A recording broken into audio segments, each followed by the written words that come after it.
नमस्कार दोस्तों। कई बार ऐसा भी होता है कि कुछ व्यक्तियों की पहचान दो बातों से, दो घटनाओं से या दो कृतियों से या दो उपलब्धियों से ही हो जाती है और वो उनकी पहचान बन जाती है। अमृता प्रीतम के मामले में बिल्कुल ऐसा हुआ। उनके ज़िक्र, उनकी ज़िंदगी के संस्मरण, ये सारी चीज़ें बहुत लंबी चौड़ी हैं, विस्तार से उनका ज़िक्र होता है। लेकिन अगर आपसे ये कहा जाए कि अमृता प्रीतम की पहचान कौन सी दो चीज़ें बनी, तो उस वक्त ये सवाल हल करना आपके लिए मुश्किल भी नहीं होगा। पहली चीज़ जिसने अमृता को बाकायदा पूरे भारतीय उपमहाद्वीप में एक अमरत्व प्रदान किया, जिसे कालजयी रचना इसी को बोलते हैं, जो काल की परिधियों को काट कर भी चर्चा में बनी रहे, वो कालजयी होती है।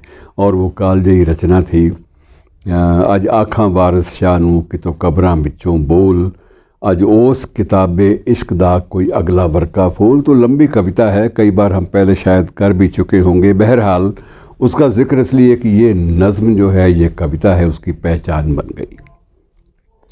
उसकी दूसरी पहचान, इसी बारे में थोड़ा सा मैं आपको ये भी बता दूं कि ये नज़्म अमृता जी ने खुद बताया था एक भिंड के मध्य और एक चर्चा के मध्य भी बाद में, और बाद में उन्होंने संस्मरण का लिखित रूप में भी उल्लेख किया कि ये पहले उनका इरादा था कि लाहौर छोड़कर नहीं जाना। एक दिन अपने आवास लाहौर से, तो अपने आवास की पहली मंजिल से उन्होंने नीचे एक दृश्य देखा, बड़ा बीभत्स दृश्य, जिसको देखकर ही उनके रोंगटे खड़े हो गए और थर थर कांपने लगी। और वो दृश्य था कि एक बेसहारा अबला चीखती चिल्लाती औरत के साथ कुछ गुंडे लोग तरह तरह की भद्दी हरकतें कर रहे थे, अमानुषिक बर्ताव कर रहे थे। तो उनसे ये सहन नहीं हुआ और उसी वक्त उनके मुंह से निकल गया कि मैं ऐसे मुल्क में बिल्कुल नहीं रहूँगी। और उसी शाम उन्होंने अपनी छोटी सी संदूकची उठाई, उसमें चंद ज़रूरी कपड़े रखे और शाम की वहाँ से जो ट्रेन जो शरणार्थियों के लिए चलती थी, उस ट्रेन में धक्कम पेल करके बीच में घुस गई और लाहौर से वो ट्रेन पकड़कर सुबह दिल्ली आ गई। उसी ट्रेन में बैठते ही बाकायदा जहन में वो सारी बीभत्स दृश्य भरा हुआ था। और अमृता कहती थी कि मेरे पास, वो बताती थी स्वयं भी, कि मेरे पास तो उस वक्त कोई भी चीज़ को कॉपी भी नहीं थी। मैंने इधर उधर झांका, मुझे कागज़ का मुड़ा तुड़ा पन्ना मिला, मैंने उसको बड़े प्यार से उसको खोला और उसके बाद एक कलम हमेशा मेरी जेब में रहती थी, मैंने कलम उठाई और पहली बार वो नज़्म आज आखां वारिस शाह नूं ट्रेन में लाहौर छोड़ते वक्त ये नज़्म लिखी। और उनकी दूसरी पहचान मित्रों क्या थी? एक पत्रिका। पत्रिका का नाम है नागमणि। और अमृता जैसी संवेदनशील कवयित्री का ये दावा था कि मैं और इमरोज़, इंद्रजीत इमरोज़, जो कि उनके जीवन साथी के रूप में उनके साथ लंबे अरसे तक, लगभग 40 बरस का साथ रहे और एक ही छत के नीचे रहे, लेकिन कभी भी एक पति पत्नी की तरह से उन्होंने कभी एक दूसरे से बर्ताव नहीं किया। वो क्या था, कैसा प्रेम था, ये लंबी गाथा है, ये फिर कभी करेंगे। बहरहाल दोनों ने ये फैसला किया कि हम दोनों अपने एक प्रेम की निशानी के रूप में एक पत्रिका आरंभ करेंगे और उस पत्रिका को एक बच्चे की तरह से पालेंगे।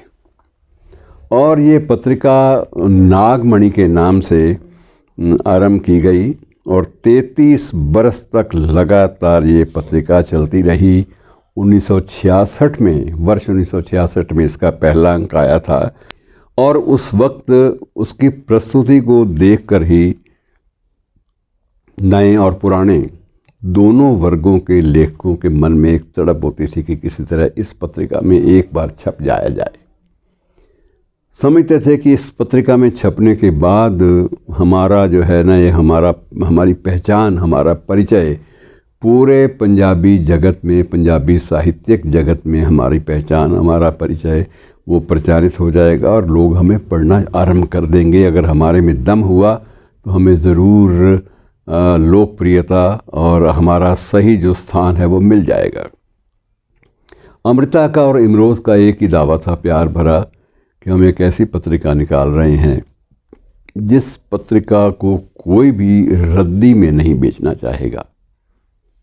कारण उसकी प्रस्तुति प्रेजेंटेशन ऐसी बढ़िया थी कि एक मटमैले हल्के डार्क भूरे से रंग का मिक्स किया हुआ कागज़ होता था।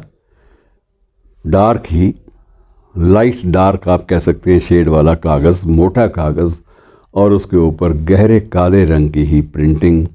इसको लेकर वो पत्रिका छपती रही और उस पत्रिका में जो संपादन वाला कॉलम होता है, जो देना ज़रूरी होता है कि एडिटोरियल प्रिंट लाइन देनी होती है, वहाँ पर नए शब्द का इस्तेमाल किया गया था, कामे। कामे का मतलब मेहनतकश मज़दूर, और कामे कर्म करने वाले, और कामे के रूप में दो नाम होते थे, एक अमृता प्रीतम और दूसरा इमरोज़।